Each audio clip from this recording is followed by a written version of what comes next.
আমরা যারা সাধারণ মানুষ স্ট্রিট ফুড পছন্দ করি, শীতকালে আমাদের অন্যতম প্রিয় একটি খাবার খেতে কলা রুটি। এই ভরা গরমের মধ্যে কলা রুটি খাওয়ার জন্য কি যে সকলে বুঝতে পারলাম না, বন্ধুকে নিয়ে চলে গেলাম কলা রুটি খাওয়ার জন্য।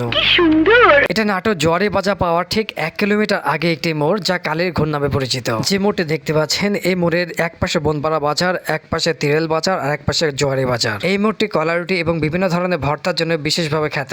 আর কিছু দোকানে তো 12 মাসে কলা রুটি বিক্রি হয়। শীতকালে এই দোকানগুলোতে সিরিয়াল পায় বিপদ হয়ে যায়। আশেপাশে অনেক এলাকা থেকে এই জায়গাতে মানুষ কলা রুটি খাওয়ার জন্য আসেন।